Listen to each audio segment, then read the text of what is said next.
என் இனிய தமிழ் நண்பர்களுக்கு புரிசெய்கிற சுந்தரின் அன்பான வணக்கங்கள். இந்த எபிசோடில் ஒரு சில முக்கியமான விஷயத்தை பற்றி பேச போகிறோம். பங்குச்சந்தைகள் அடுத்த சில மாதங்களுக்கு எப்படி இருக்கும் அப்படிங்கிறத பற்றி பேச போகிறோம். கண்டிப்பாக லாஸ்ட் இயர் நிஃப்டி 26,300 கிட்ட போயிட்டு அங்கேருந்து இப்போ ஒரு நல்ல கரெக்ஷன் வந்திருக்குது. அதுவும் குறிப்பாக ஜனவரி மாதம் ஒரு கரெக்ஷன் ஒரு பெரிய கரெக்ஷனில் இருக்குது. ஜனவரி மாதம் மிட் கேப் ஸ்மால் கேப்லாம் பெரிய லெவலில் கரெக்டாக இருக்குது. ஸோ இப்போ நிறைய பேர் கேட்குற கேள்வி என்னென்னா, சார் இது மார்க்கெட் இன்னும் எவ்வளோ கரெக்ட் ஆகும், அல்லது மார்க்கெட்டு மேலே போகிறதுக்கு வாய்ப்பு இருக்கா, ஸோ அப்படின்றத பற்றி தான். ஸோ இப்போ அதை பற்றி தான் பேச போகிறோம். நான் ஏற்கனவே ஒரு வீடியோ ஒன்று போட்டிருந்தேன். ஸோ அந்த வீடியோவில் நான் பேசியிருந்தேன், நிஃப்டி ஒரு 23,000 அப்படிங்கிறது ஒரு பெரிய சப்போர்ட்டு. ஸோ அதுக்கு கீழே போகக்கூடாது. ஒரு வேலை போயிடுச்சுன்னு சொன்னால் ஒரு 22,500 வரைக்கும் போகிறதுக்கு வாய்ப்புகள் இருக்குது. சரி, அது எப்படி 22,500 அப்படின்னு சொன்னால், 2023 அக்டோபர் எண்டில் ஒரு 19,000 இருந்தது. ஸோ அப்போ தான் ஒரு ரெண்டு நல்ல விஷயம். ஒன்று, பிஜேபி ஒரு 3 ஸ்டேட் எலெக்ஷனில் ஜெயித்தாங்க. அப்புறம் யூஎஸில் ஃபெட் சேர்மன் இன்ட்ரெஸ்ட் ரேட்டு குறையுன்னு சொல்லியிருந்தார். அதனால் அந்த ரேலி ஆரம்பித்தது. அது 19,000 26,000 வரைக்கும் அந்த ரேலி போச்சு, ஒரு தோராயமாக சொல்கிறேன். அந்த என்டையர் 7,000 பாயிண்ட் ரேலி, அதில் ஒரு 50% ஃபிபனோசி ரிட்ரேஸ்மெண்ட்னு சொல்லுவாங்க. ஸோ அதில் 3,500 பாயிண்ட்டு, அது 22,500 வருது. ஸோ 22,500 22,600 அந்த ரேஞ்சில் வருது. ஸோ அதனால் அது வரைக்கும் போகிறதுக்கு வாய்ப்புகள் இருக்குது. ஆனால் கண்டிப்பாக அந்த 22,500ன்றது ஒரு பெரிய சப்போர்ட், அதில் எந்த டவுட்டும் கிடையாது. ஸோ அது ஒன்று. சரி, சமயத்தில் எங்கே போகும் போகாது அந்த ஸ்பெக்குலேஷனில் என்ன இருக்குது, இப்போ ஷேர் வாங்கலாமா வாங்கக்கூடாதா, ஸோ அப்படின்றது தான் கேள்வி. ஸோ அதுக்கு முன்னாடி ஒரு சில டேட்டாலாம் நான் உங்களுக்கு காமிச்சிட்றேன். இப்போ பார்த்தீங்கன்னாக்கா எஃப்ஐஏலாம் ரொம்ப அளவுக்கு அதிகமாக விற்றுன்ட்ருக்குறாங்க. ஸோ இந்த எஃப்ஐஏ டேட்டாவோட இப்போ நான் உங்களுக்கு காமிக்க போகிறேன். இந்த கடந்த 2009 ஒரு 16 வருஷம் பார்த்தீங்கன்னா எஃப்ஐ பல ஆண்டுகள் பை பண்ணியிருக்கிறாங்க, பல ஆண்டுகள் செல் பண்ணியிருக்கிறாங்க. பட் தொடர்ந்து 5 ஆண்டுகளாக இதுவரைக்கும் அவங்க செல் பண்ணது கிடையாது. அதிகபட்சம் இந்த இடத்துல ஒரு 4 வருஷம் செல் பண்ணியிருக்காங்க. இந்த 4 வருஷம் செல் பண்ணியிருந்தா கூட பார்த்தீங்கன்னாலே அதுக்கு 3 வருஷம் எவ்வளோ 2014 எவ்வளோ பை பண்ணியிருந்தாங்களோ அந்த அளவுக்கு தான் அடுத்த 3 வருஷத்தில் செல்லிங் இருந்தது. இந்த ஒரு வருஷம் பை இந்த 3 வருஷம் செல்லுக்கு சமமாக போச்சு. அப்போ இது ஒரு வருஷம் தான் ஓரளவு செல்லிங்னு சொல்லலாம். ஆனால் இப்போ பார்த்தீங்கன்னா இந்த பை பார்த்தீங்கன்னா வெறும் 67,000 கோடி. அது அதுக்கு அடுத்த ஒரு வருஷத்துலேயே செல் பண்ணிட்டாங்க 93,000 கோடி. அதுக்கப்புறம் அடுத்த வருஷம் 2 லட்சம் கோடி, அதுக்கப்புறம் ஒரு 16,000 கோடி, அதுக்கப்புறம் ஒரு 3 லட்சம் கோடி. இப்போ எஃப்ஐ செல்லிங் ரொம்ப ஒரு ஹியூஜாக இருக்குது.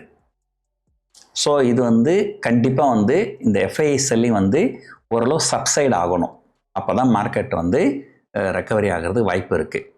அது வரைக்கும் மார்க்கெட். ஆனால் இந்த 5 வருஷத்தில் தொடர்ந்து எஃப்ஐ செல் பண்ணின்னு இருந்தாலுமே நீங்கள் பார்த்தீங்கன்னா இந்த 2020 நிஃப்டி கிட்டத்தட்ட 3 மடங்கு ஏறி தான் இருக்குது.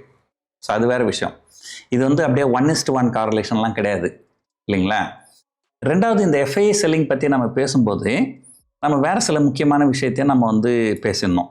இப்போது இந்த இடத்துல நம்ம எதை பார்க்குறோன்னா, எஃப்ஐ 1 லட்சம் கோடி விற்றாங்க, எஃப்ஐ 2 லட்சம் கோடி விற்றாங்க, இதை பற்றி மட்டும் தான் நம்ம பார்க்குறோம். ஸோ அப்போது அவங்க வாங்கி வச்சுங்கத்தெல்லாம் தொடர்ந்து விற்றுன்னு இருக்கிறாங்க பொழுது, அது உண்மை கிடையாது. கடந்த ஒரு வருஷமாக பார்த்தீங்கன்னா ஈஃபோரியா எங்கே அதிகமாக இருக்குன்னா, large gap, mid gap, small gap இல்லை, ஐபிஓ மார்க்கெட். ஐபிஓ மார்க்கெட்டில் தான் கண்ணா அப்படின்னான்னு கிட்டத்தட்ட போன வருஷம் மட்டுமே ஒரு 3 லட்சம் கோடின்ற அளவுக்கு ஐபிஓ வந்திருக்குன்னு நினைக்கிறேன். இப்போ அதில் கிட்டத்தட்ட பாதி ஷேர்ஸ் எஃப்ஐஐஸ்க்கு தான் கொடுப்பாங்க. ஸோ கிட்டத்தட்ட ஒரு 1.5 லட்சம் கோடி எஃபிஐஸ் அதில் முதலீடு பண்ணிக்கிறாங்க இல்லைங்களா. அதில் முதலீடு பண்ணி அதில் கேட்ட ஒரு ஷேரை கூட அவங்க விற்கலாம் இல்லையா. ஸோ அங்கே ஐபிஓவில் வாங்குறத டேட்டா இங்கே கேப்சர் ஆகாது, விற்கிற டேட்டா மட்டும்தான் இங்கே நம்ம கேப்சர் ஆகும் இல்லைங்களா. அது எந்த அளவுக்கு ஈஃபோரியா இருந்தது நான் உங்களுக்கு ஏற்கனவே சொல்லியிருக்கிறேன். ஹுண்டாய் ஐபிஓ வந்தாங்க. ஹுண்டாய் குளோபல் மார்க்கெட்டில் அவங்களுடைய ஹுண்டாய் பேரண்ட் கம்பெனி 5 PE ரேஷியோவில் நடக்குது. இங்கே 25 PE ரேஷியோவில் வந்தாங்க. 27,000 கோடி, இந்தியாவோட லார்ஜஸ்ட் எவர் பப்ளிக் இஷ்யூ. அந்தளவுக்கு அதில் ஈஃபோரியா நிறைய இருந்தது. ஸோ இது ஒன்று. ஆக மொத்தத்தில் எஃப்ஐ செல்லிங் அதிகமாக இருக்குது. அதுவும் கடந்த 4 மாதத்தில் கிட்டத்தட்ட 2 லட்சம் கோடிக்கு மேலே விற்றுருக்குறாங்க. இந்த மாதம் மட்டுமே கிட்டத்தட்ட 60,000 கோடிக்கு மேலே எஃப்ஐஐ செல் பண்ணியிருக்காங்க. ஸோ இது வந்து கண்டிப்பாக ஒரு பேரிஷான சைன். அதுக்கப்புறமா வேறு சில விஷயங்கள். இப்போ இதை விட்டுருவோம். இப்போது இந்த சார்ட்டு பாருங்கள், இங்கே இருக்கிறது இந்த கேண்டில் ஸ்டிக் வந்து நிஃப்டி, இந்த லைன் வந்து மிட் கேப் நிஃப்டி. ஸோ இது வந்து ஒரு ரிலேட்டிவ் பர்ஃபார்மன்ஸ். ஸோ இது வந்து நான் உங்களுக்கு காமிக்கிறேன் பாருங்கள். முதல்ல வந்து ஒரு இது காமிச்சிடுறேன் உங்களுக்கு. நிஃப்டி மிட் கேப் இது பார்த்தீங்கன்னாக்கா ஒரு 10 வருஷம் சார்ட் போடுறேன். இது பார்த்தீங்கன்னா ஒரு 2016 2013-16 வாக்கில் பார்த்தீங்கன்னா இது பார்த்தீங்கன்னா ஒரு 2700 அப்படின்னு இருந்துருக்குது. 2016வது வருஷம் ஒரு 2700 அப்படின்னு இருக்கு. அதுவே என்ன இருக்குது, நம்ம 2018 வாக்கில் போனீங்கன்னா 5400 போயிருக்கு இல்லைங்களா? 5600 கூட போயிருக்குது. 5600 அது 2000 ஜனவரி 5ஆம் தேதி 2018வது வருஷம். ஸோ இது பார்த்தீங்கன்னா இந்த 16லேருந்து 18 2 வருஷத்தில் கிட்டத்தட்ட மிட் கேப் இண்டெக்ஸ் வந்து டபுள் ஆகிருக்குது. இந்த டபுள் ஆனதோடைய விளைவு இந்த சார்ட் உங்களுக்கு அழகாக தெரியாது. அது டபுள் ஆனதோட விளைவு பாருங்கள். அந்த 5600லேருந்து அது ஜனவரி மாதம் 5600லேருந்து 4400 வந்திருக்குது. இது வந்து February 2019, அதாவது ஒரே வருஷத்தில். அவ்வளோ கூட வேணாம், நீங்கள் இங்கேயே வந்துடுங்களேன். இங்கேயே அந்த 4400 வந்தது அக்டோபர் மாதமே. ஈவன் ஆகஸ்ட் மாதமே வந்துருச்சுன்னு நினைக்கிறேன், அக்டோபர் மாதம். ஸோ அப்போ பார்த்தீங்கன்னா ஒரு ஜனவரி டு அக்டோபர் அந்த 10 மாதத்தில் 5600லேருந்து 4400க்கு வந்துருக்குது. ஸோ அது பார்த்தீங்கன்னா கிட்டத்தட்ட 22%, அது 20%க்கு மேலே. ஸோ மிட் கேப் என்ன இருக்குது, 2016லேருந்து 2018 வரைக்கும் 20% டபுள் ஆகிருக்குது. அதுக்கப்புறம் 20%க்கு மேலே கரெக்ஷன் ஆகிருக்கு. இப்போ பாருங்கள் அதே தான் நடந்துருக்குது. இப்போ பாருங்கள் இது வந்து 2023 ஆரம்பத்தில் 8500 இருந்துருக்குது. மார்ச் 2023 8500 இருந்தது. அப்படியே 2 வருஷத்தில் என்ன இருக்குது, 17,000 பேருக்கு. இங்கே பாருங்கள், இது ஹை வந்து 17,000. ஸோ எப்படி 2016 to 18 mid cap index double ஆச்சோ, அதே போல் 2023 to 25 2 வருஷத்தில் இண்டெக்ஸ் டபுள் ஆயிருக்கு.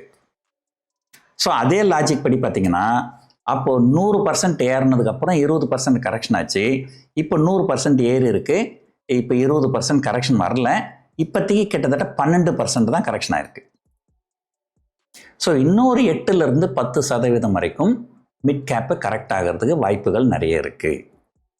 ஸோ அப்போது அது 2018 நடந்த அதே இது இப்போ நடக்கணுமா அப்படின்னு கேட்டிங்கன்னா அது அவசியம் கிடையாது. ஏன்னா 2018 ரீட்டைல் பீப்புள் வந்து இவ்வளவு பணத்தை எடுத்துன்னு வந்து கொட்டலை. ரீட்டைல் பீப்புள் வந்து மியூச்சுவல் ஃபண்டில் இவ்வளோ பணத்தை இது பண்ணல. எஸ்ஐபிலாம் ரொம்ப கம்மியாக இருந்தது. இப்போ நிறைய ரீட்டைல் பீப்புள் உள்ளே வராங்க. நிறைய பீப்புள் வந்து தொடர்ந்து எஸ்ஐபியில் பணம் போட்டுன்னு வராங்க. ஸோ இந்த மாதிரியான சில மாறுதல். ஸோ இது வந்து ஒரு பாசிட்டிவ் சைடு. நெகட்டிவ் சைடு பார்த்தீங்கன்னா அப்போ எஃப்ஐஐ செல்லிங் அவ்வளோ இல்லை, இப்போ எஃப்ஐஐ செல்லிங் ரொம்ப அதிகமாக இருக்குது. ஸோ சில பாசிட்டிவ் ஃபேக்டர்ஸும் ஆட் ஆகிருக்கும், சில நெகட்டிவ் ஃபேக்டர்ஸும் ஆட் ஆகிருக்கும். பட் ஒட்டு மொத்தத்தில் ஏறக்குறைய அப்படி தான் இருக்குது. ஸோ என்ன கேட்டிங்கன்னா இன்னொரு இப்போ கிட்டத்தட்ட ஒரு 12% தான் கரெக்ஷன் ஆகிருக்கு மிட் கேப்பு. இன்னொரு 8%லேருந்து 10% வரைக்கும் கரெக்ஷன் ஆகிறது வாய்ப்புகள் நிறைய இருக்குது. ஸோ இது வந்து ஒன்று. அடுத்தது இதை விட்டுடுவோம். இது வந்து லார்ஜ் கேப் மிட் கேப். இப்போ பார்த்தீங்கன்னா இந்த ஒரு அந்த நம்ம அந்த 2016 தானே பேசணும். இப்போ அந்த 2016 இப்போ திரும்ப எடுத்து பண்ணணும். நீங்கள் பார்த்தீங்கன்னாக்கா ஸோ இதுதான் வந்து 2016. ஸோ இந்த 2016 எடுத்துக்கணும். அப்போ பார்த்தீங்கன்னா மிட் கேப்பும் லார்ஜ் கேப்பும் ஏறக்குறைய ஒரு கம்பேரபிள் வேல்யூவேஷனில் இருந்தது. ஆனால் திடீர்னு ஒரு காலகட்டத்தில் பார்த்தீங்கன்னா அந்த வேல்யூவேஷன் வந்து ரொம்ப இந்த டிஃப்ரென்ஸு ரொம்ப அதிகமாகிடுச்சு. ஸோ ரொம்ப அதிகமானோடனே பாருங்கள் ஒரு நல்ல கரெக்ஷன் அங்கே வந்தது. பட் நிஃப்டி பெருசாக கரெக்ட் ஆகலைங்க. ஆனால் மிட் கேப் வந்து நல்லா கரெக்ட் ஆகிருக்கு. அதுக்கப்புறம் படி ஓரளவுக்கு அப்படியே போயின்னு இருந்தது. இங்கே பார்த்தீங்கன்னா திடீர்னு ஹியூஜ் வேல்யூவேஷன். ஸோ இந்த வேல்யூவேஷன் நீங்கள் பார்த்தீங்கன்னா இது வந்து நான் 54 இங்கே ரைட் சைடில் பார்க்கணும் நீங்கள் 54%, அதாவது மோர் தென் 50% ஹையர் வேல்யூவேஷன் அந்த டிஃபரன்ஸு. அது வந்த உடனே என்ன ஆச்சு பாருங்க, நல்லா பெரிய லெவலில் இதுவும் தான் நிஃப்டியும் தான் கரெக்டாக இருக்கேன், பட் இந்த அளவுக்கு கரெக்ட் ஆகலை. இது நல்லா பெரிய லெவலில் கரெக்ஷன் ஆச்சு. திரும்ப அந்த கேப் வந்து ஃபில் ஆயிடுச்சு. திரும்ப அகெயின் பெரிய கேப் வந்தது, திரும்ப கரெக்ஷன் ஆச்சு. ஸோ எப்போல்லாம் இந்த கேப் வந்து ரொம்ப அதிகமாகுதோ அப்போல்லாம் மிட் கேப் வந்து நல்லா கரெக்ட் ஆகுது. அதுக்கப்புறம் ஒரு ஸ்டேஜில் அந்த 2018 கரெக்ஷன் வந்தது இல்லைங்களா, அது வந்தப்போ என்னாச்சு, மிட் கேப் வேல்யூவேஷன் வந்து லார்ஜ் கேப்போட கீழே போயிடுச்சு. அதுக்கப்புறம் ரொம்ப நாள் கீழவே இருந்தது, ரொம்ப நாள் திரும்ப கீழவே இருந்தது, ரொம்ப நாள் கீழவே இருந்தது. இதுதான் கரோனா வைரஸ் பீரியடு, அப்பவும் கீழே தான் இருந்தது. அதுக்கப்புறம் இந்த கரோனா வைரஸ்லாம் முடிஞ்சு அப்போ தான் வந்து இந்த ரீட்டைல் பீப்புளெலாம் வந்து ஒரு பெரிய உள்ளே வர ஆரம்பித்தாங்க. அப்போ தான் ரீட்டைல் பீப்புள் வந்து நிறைய மிட் கேப் ஸ்மால் கேப்பில் தான் பணம் நிறைய போட்டாங்க. அதுக்கப்புறம் பார்த்திங்கன்னா திரும்ப மிட் கேப் வேல்யூவேஷன் வந்து கொஞ்சம் ஹையர் ஆக ஆரம்பிச்சு. பட் ஓரளவு கம்பேரபிளாக இருந்தது, ஓரளவு கொஞ்சம் அதிகமாக இருந்தது. பட் எங்கெல்லாம் கொஞ்சம் ஓரளவுக்கு அதிகமாக கேப் வந்ததோ அங்கே கொஞ்சம் ஒரு மைனர் கரெக்ஷன் வந்து போய் பார்த்தீங்கன்னாக்கா இப்போ இருக்கிற நிலைமையை பாருங்கள். இது கடைசியில் கடந்த ஒரு 2 வருஷமாக பாருங்களேன், இந்த கேப் ரொம்ப அதிகமாகின்னு போயினே இருக்குது. ஸோ அது எவ்வளோ போயிருக்குது பாருங்கள், 96%லாம் போயிருக்கு. நான் 2018 50% மேலே போச்சு, அப்போ நல்ல கரெக்ஷன் வந்தது. இப்போல்லாம் இந்த 50%க்குலாம் அதில் எப்போ தாண்டியாச்சு, இதெல்லாம் போயிட்டு 90% வரைக்கும் போயிட்டு இப்போ பார்த்தீங்கன்னா ஒரு நல்ல இந்த ஹியூஜ் டிஃப்ரென்ஸ் இருக்குது. ஹியூஜ் டிஃப்ரென்ஸ் தான் இங்கே வந்து நிஃப்டி கரெக்டாக ஆரம்பிச்சோன்னே இதுவும் கரெக்டாக ஆரம்பிச்சுது. ஸோ இப்போவும் பார்த்தீங்கன்னா அது ஒரு கிட்டத்தட்ட ஒரு 47-50% ஹையர் வேல்யூவேஷனில் இருக்குது. இந்த வேல்யூவேஷன் கேப் வந்து கண்டிப்பாக குறையணும், இவ்வளவு கேப் இருக்கக்கூடாது. ஸோ அதுதான் வந்து ஹிஸ்ட்ரி காமிச்சிருக்குது. ஸோ இதை வச்சு பார்க்கும்போது கண்டிப்பாக வந்து ஒரு நெக்ஸ்ட் 6 months to 1 yearக்குள்ளார இந்த வேல்யூவேஷன் கேப் வந்து குறையணும். இது வந்து வேல்யூவேஷன் கேப் 2 வகையில் குறையலாம். ஒன்று, மிட் கேப் ஷேர்ஸ் இன்னும் கீழே இறங்கி இதோட கேப் குறையலாம், அல்லது லார்ஜ் கேப்போட ஷேர்ஸ் ஏறி இந்த கேப் குறையலாம். ஸோ இப்போ என்ன கேட்டிங்கன்னா, மார்க்கெட் கீழே போச்சுனால் மிட் கேப் அதிகமாக கீழே போகும், மார்க்கெட் மேலே போச்சுனால் லார்ஜ் கேப் வந்து அதிகமாக மேலே போகும். ஸோ அதுதான் இதனுடைய ஒரு இது. சரி, இது ஒன்று விட்டுருவோம். இப்போது மார்க்கெட் கீழே போகுமா மேலே போகுமா? கீழே போனால் மிட் கேப் அதிகமாக கீழே போகும், மேலே போனால் லார்ஜ் கேப் அதிகமாக மேலே போகும். பட் கீழே போகுமா மேலே போகுமா அது எப்படி நமக்கு தெரியும் அப்படின்னீங்கன்னா, அதுக்கு இன்னொரு சார்ட்டு. ஸோ இந்த சார்ட் வந்து இது வந்து இந்த கேண்டில் ஸ்டிக் வந்து இந்தியா மார்க்கெட்டு, இந்த லைன் ரெட் கலர் லைன் வந்து யூஎஸ் மார்க்கெட். இது பார்த்தீங்கன்னா ரொம்ப போர் அடிக்க விரும்பல, கொஞ்சம் ஷார்ட்டாக முடிச்சிடறேன். இந்த யூஎஸ் மார்க்கெட்டுக்கும் நம்ம மார்க்கெட் இருக்கிற வேல்யூவேஷன் கேப் வந்து கொஞ்சம் கம்மியாக தான் இருந்திருக்குது இல்லைங்களா. ஆனால் இப்போ பாருங்கள், இந்த கடந்த 4 மாதத்தில் இந்த அக்டோபர் மாதத்துலேருந்து பார்த்தீங்கன்னா நம்ம கீழே போயினே இருக்கிறோம், யூஎஸ் மார்க்கெட் மேலே போயினே இருக்குது. இந்த வேல்யூவேஷன் கேப் வந்து ரொம்ப அதிகமாகிடுச்சு. அகெயின் இந்த வேல்யூவேஷன் கேப்பும் குறைஞ்சாகணும். ஸோ அகெயின் வந்து இங்கே 2 வகையில் குறையலாம். ஒன்று, யூஎஸ் மார்க்கெட் கிராஷ் ஆகிட்டு இந்த வேல்யூவேஷன் குறையலாம், இந்த கேப்பு குறையலாம், அல்லது இந்தியன் மார்க்கெட் மேலே போயிட்டோம் இந்த கேப் குறையலாம். ஸோ எனக்கு தெரிஞ்சு யூஎஸ் மார்க்கெட்டு பெருசாக கீழே வர்றதுக்கு வாய்ப்புகள் இல்லை அப்படின்னு தான் தோணுது. அதனால் ஏதோ ஒரு காலகட்டத்தில் இந்தியன் மார்க்கெட் மேலே போய் இந்த வேல்யூவேஷன் கேப்பு குறையலாம் இல்லைங்களா. ஸோ இப்படி தான் இருக்குது. ஸோ இப்போ இதுதான் வந்து உங்களுக்கு நான் காமிச்ச சார்ட்டு. ஸோ இதுலேருந்து நான் வந்து ஒரு சம்மரைஸ் பண்ணி சொல்லிடுறேன் பாருங்கள். நமக்கு வந்து ஒன்று, எஃப்ஐஐ செல்லிங் வந்து ஒரு பெரிய நெகட்டிவ் பாயிண்ட்டாக இருக்குது.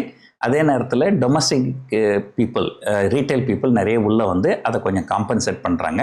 இருந்தாலும் அது ஒரு பெரிய நெகட்டிவ் தான். ரெண்டாவது, மிட் கேப் இண்டெக்ஸ்லாம் எப்போல்லாம் 100% ஏறி இருக்கோ அப்போல்லாம் நல்ல கரெக்ஷன் வந்துருக்குது. இப்போ இது வரைக்கும் வந்த கரெக்ஷன் வந்து ஒரு பெரிய கரெக்ஷன் சொல்ல முடியாது, இன்னமும் கரெக்ஷன் நிறைய வர்றதுக்கு வாய்ப்புகள் இருக்குது. ரெண்டாவது. மூணாவது, ஒட்டுமொத்த பங்கு சந்தைகளுமே வந்து அமெரிக்கன் மார்க்கெட்டை கம்பேர் பண்ணும்போது நம்ம ஓரளவு பேரலாகவே போனவங்க இப்போ வேல்யூவேஷனில் ரொம்ப வைடாக இருக்கிறோம். ஸோ ஒன்று யூஎஸ் மார்க்கெட்டு விழணும் அல்லது நம்ம மார்க்கெட் மேலே போகணும். பட் நம்ம மார்க்கெட் மேலே போகுமா போகாதான்னு கேட்டிங்கன்னா எனக்கு தெரிஞ்சு நீங்கள் நிர்மலா சீதாராமன் கிட்ட தான் கேட்கணும். ஏன்னா அவங்க கிட்ட தான் கீ இருக்குது. ஸோ February 1 ஏன்னா நான் கடந்த ஒரு மாதமாக சொல்லின்னு வரேன், 2 முக்கியமான ஈவெண்ட்டு. ஒன்று கார்ப்பரேட் ரிசல்ட்ஸு, இன்னொன்று பட்ஜெட்டு. ஸோ இது 2க்கு அப்புறம் தான் ஒரு நல்ல ஒரு இந்த டைரக்ஷன், மார்க்கெட் டைரக்ஷனை தீர்மானிக்கும். இப்போது கார்ப்பரேட் ரிசல்ட் பொறுத்த வரைக்கும் டோட்டலி கன்ஃபியூசிங். டிசிஎஸ் ரிசல்ட் 6% மேலே போச்சு, இன்ஃபோசிஸ் ரிசல்ட் 6% கீழே போச்சு, ஹெச்டிஎஃப்சி பேங்க் ரிசல்ட் 3% மேலே போச்சு, ஆக்சிஸ் பேங்க் ரிசல்ட் 6% கீழே வந்தது, HCL டெக்னாலஜி ரிசல்ட் 10% கீழே போச்சு, விப்ரோ ரிசல்ட் 8% மேலே போச்சு. ஸோ இது ஒரு டோட்டலி ஒரு கன்ஃபியூஸ்டு சிக்னலில் தான் இருக்குது கார்ப்பரேட் ரிசல்ட்ஸு. ஸோ அதனால் கண்டிப்பாக ஒரு மிகப்பெரிய ஈவெண்ட் அப்படின்னு பார்த்தீங்கன்னா அடுத்த சனிக்கிழமை பட்ஜெட். இந்த பட்ஜெட் ஓரளவு நல்ல பட்ஜெட்டு அப்படின்னு ஒரு இது இருந்தால், ஸோ கண்டிப்பாக நம்முடைய மார்க்கெட் சென்டிமெண்ட்டு ரிவைவ் ஆகிறதுக்கு வாய்ப்புகள் நிறைய இருக்குது. அப்படி ரிவைவ் ஆனாலுமே மிட் கேப்போ ஸ்மால் கேப்போ ஒன்று பெருசாக பர்ஃபார்ம் பண்ணுமான்னு கேட்டிங்கன்னா கண்டிப்பாக பண்ணாது. ஸோ கடந்த 2 வருஷத்தில் பார்த்தீங்கன்னா நிஃப்டி ஒரு கிட்டத்தட்ட 30% மேலே ஏறி இருக்குன்னா, மிட் கேப்லாம் 60-70% மேலே ஏறி இருக்குது. அந்த வேல்யூவேஷன் கேப் ரொம்ப அதிகமாக இருக்குது.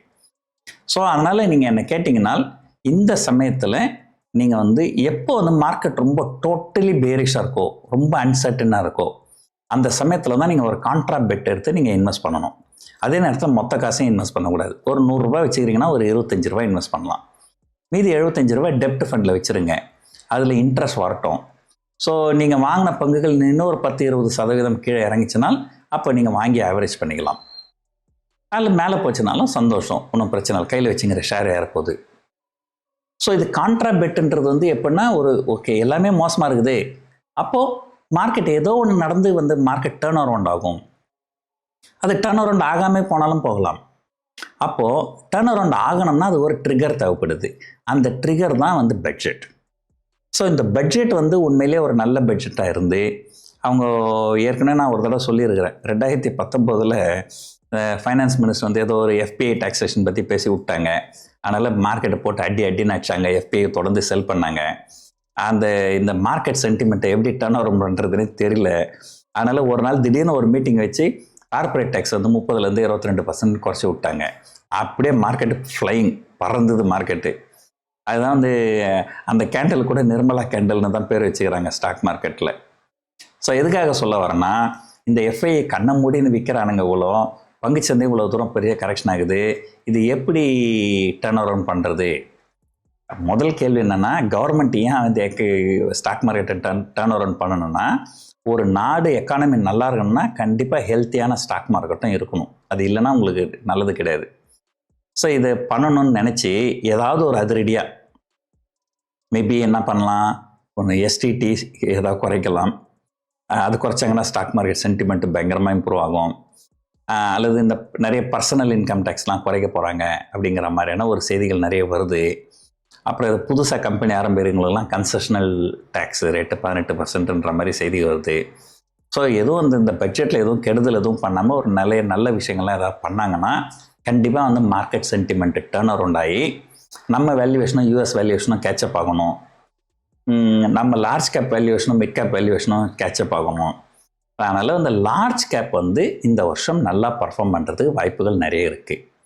ஸோ நான் ஏற்கனவே சொன்ன மாதிரி இப்போ இங்கேருந்து ஒரு நல்ல budget market sentiment turn around ஆச்சுனால் மேலே போனால் இப்போ கிட்டத்தட்ட 23,000 இருக்குது. இங்கேருந்து 25,000 26,000 போகிறதுக்கு வாய்ப்புகள் இருக்குது. அது 2,000-3,000 புள்ளிகள் மேலே போகிறதுக்கு வாய்ப்பு இருக்குது. ஆனால் அதே நேரத்தில் கீழே போச்சுன்னா இந்த வீடியோவில் பிகினிங்கில் சொன்ன மாதிரி ஒரு அதிகபட்சம் ஒரு 22,200 22,500 600 அந்த அளவுக்கு போகலாம். அது கீழே போனால் ஒரு 500-600 பாயிண்ட் மேலே போகலாம். மேலே போனால் 2,000-3,000 பாயிண்ட் போகலாம். ஸோ ரிஸ்க் ரிவார்டு கண்டிப்பாக அந்த ஹையர் சைடு தான் இப்போ இருக்குது. ஆனால் அதுக்காக மொத்த பணமாக முதலீடு பண்ணோம்னா கேட்டால் நான் ஏற்கனவே சொன்ன மாதிரி பண்ணக்கூடாது. 25% முதலீடு பண்ணுங்கள். 22,500 வந்ததுன்னா இன்னொரு 25% முதலீடு பண்ணுங்கள். இதுக்கப்புறம் முதலீடு பண்ணிவிட்டு நம்ம சும்மா உட்காந்துட்டுருக்கூடாது. அதுக்கு சில ஹெட்ஜிங்லாம் பண்ணணும். அது சொல்லிக் கொடுக்கறது ரொம்ப லேட் ஆகும். யூடியூப்பில் நாங்கள் எங்கள் ஒர்க் ஷாப்பில் அதை தான் நாங்கள் நிறைய சொல்லித்தரோம். நீங்கள் ஒரு முதலீடு பண்ணிங்கன்னா எப்படி ஹெட்ஜ் பண்ணலாம், ரைட்? இன்ஃபேக்ட்டு இப்போ நானே ரொம்ப சீரியஸாக ஒரு பிஎம்எஸ் லான்ச் பண்ணலாமா அப்படிங்கிற ஒரு எண்ணம் இருக்குது. ஏன்னா நிறைய பேர் பிஎம்எஸ் பண்ணுறாங்க, நம்ம பிஎம்எஸ் பண்ணல. ஒரு பிஎம்எஸ் பண்ணலாம் அப்படின்ற ஒரு எண்ணம் இருக்குது. ஸோ அதுக்காக தான் அப்பப்போ ஏதோ 1-2 ஸ்டாக் பற்றி பேசுகிறோம். நம்ம சொல்கிற ஸ்டாக்லாம் நல்லா இது வச்சுன்னா நிறைய பேருக்கு நம்ம மேலே நம்பிக்கை வரும், நம்மளை நம்பி பணம் கொடுப்பாங்க. ஸோ நான் பிஎம்எஸ் லான்ச் பண்ணாலே அதில் ஏதாவது ஒரு மற்றவங்க பண்ணுறத விட நான் ஏதாவது ஒரு வித்தியாசமாக கொஞ்சம் பண்ணுவேன். அதில் என்னென்னா, நான் வந்து பிஎம்எஸ்ன்றது வந்து வெறும் மற்றவங்ககிட்ட பணத்தை வாங்கி பங்குச்சந்தையில் முதலீடு பண்ணுவாங்க. நான் வந்து அதுக்கு உண்டான ஹெட்ஜிங் எப்படி பண்ணுறது அப்படிங்கிறதையும் நான் பண்ணுவேன் நான். ஸோ எங்கள் ஒர்க் ஷாப்பில் நாங்கள் அந்த ஹெட்ஜிங் பற்றி தான் நாங்கள் வந்து அதிகமாக பேசுவோம். ஸோ இது வந்து ஒன்று இருக்குது. உங்களுக்கு நான் ஏற்கனவே சொல்லியிருக்கிறேன் ஒரு ஹெட்ஜிங் பற்றி. நீங்கள் நிஃப்டி பீஸ் வாங்கினீங்கன்னா ஒரு டிசம்பர் மந்தில் ஒரு புட்டை பை பண்ணுங்க அப்படின்னு சொல்லிட்டு. ஸோ இப்போ அந்த மாதிரி பண்ணவங்களாம் இப்போ இவ்வளோ தூரம் பங்குச்சந்தையில் இறங்கினப்போ கூட அவங்களுக்கு எந்த லாஸும் கிடையாது. அவங்க மேக்ஸிமம் அவங்க லாஸை 2% தான் ஒரு வருஷத்துக்கு. 2% மேலே லாஸ் ஆகிறதுக்கு வாய்ப்பே கிடையாது. அந்த வீடியோ நீங்கள் பார்த்துருப்பீங்கன்னு நினைக்கிறேன். ஸோ அந்த மாதிரிலாம் பண்ணணும். அப்போ தான் வந்து உங்களுக்கு ஓரளவுக்கு மார்க்கெட் ரிவர்ஸ் ஆச்சுன்னா ஒரு நல்ல பெனிஃபிட் கிடைக்கும். பட் தொடர்ந்து மார்க்கெட் கே போனாலும் நீங்கள் வாங்கி ஆவரேஜ் பண்ணக்கூடிய இது. நீங்கள் மார்க்கெட் ஹையில் இருக்கும்போது வாங்கியிருந்தீங்கன்னா இப்போ திரும்ப ஆவரேஜ் பண்ணியிருந்தீங்கன்னா இன்னும் தான் லாஸ் ஆகிருக்கும். பட் இப்போ மார்க்கெட் வந்து நம்ம பார்க்குறோம் இந்த சார்ட்டில் யூஎஸ் மார்க்கெட்டு நம்ம மார்க்கெட் வேல்யூவேஷனு ரொம்ப டிஃப்ரென்ஸ் இருக்குது. அது நேரம் ஆகணும். யூஎஸ் மார்க்கெட் கிராஷ் ஆகிறதோட நம்ம மார்க்கெட் மேலே போகிறதுக்கு வாய்ப்பு இருக்குது. அதே போல் மிட் கேப் லார்ஜ் கேப்பு, இப்போ லார்ஜ் கேப் மேலே போகிறதுக்கு வாய்ப்பு இருக்குது. இதெல்லாம் வாய்ப்புகள் இருக்குதுன்னு தான் பேச முடியும். கண்டிப்பாக நடக்கும் அப்படின்லாம் சொல்ல முடியாது. ஸோ இதனால் வந்து ஒரு 25% ஈக்விட்டிலையும் ஒரு 75% டெப்ட்லையும் வச்சுக்கலாம். ஈக்விட்டியும் பார்த்தீங்கன்னா வந்து பொதுவாக வந்து பங்குச்சந்தைகள் கொஞ்சம் மோசமாக இருக்கும்போது you must stay with defensives. டிஃபென்சிவ்ஸ்னால் பார்மசூட்டிக்கல், எஃப்எம்சிஜி ஸ்டாக்ஸ்லாம் இப்போ நிறைய ஸ்டாக்ஸ் வந்து ஒரு நல்ல வேல்யூவேஷனில் இருக்குது. இப்போ ஒரு சின்ன எக்ஸாம்பிள் சொல்கிறேன் பாருங்கள். மேபி உங்களுக்கு இதிலே காமிக்கிறேனே, இதெல்லாம் க்ளோஸ் பண்ணிடுவோம். ஜோதி லேபார்டரிஸ் அப்படின்னு ஒரு கம்பெனி இருக்குது. ஜோதி லேபார்டரிஸ். ஓகே, இப்போ இந்த ஜோதி லேபார்டரிஸ் பாருங்கள், இந்த ஒரு சார்ட் காமிக்கிறேன். ஸோ இந்த லெவலில் வந்து மார்க்கெட் கன்சாலிடேட் ஆகிருக்கு. அதுக்கப்புறம் பிரேக் அவுட் ஆகிட்டு இவ்வளோ மேலே போயிருக்கு. ஸோ அதுக்கப்புறம் கீழே வந்து திரும்ப மேலே போய் திரும்ப இப்போ கீழே வந்து இப்போ எந்த லெவலில் வந்திருக்குதுனாக்கா இந்த லெவலுக்கு வந்திருக்குது.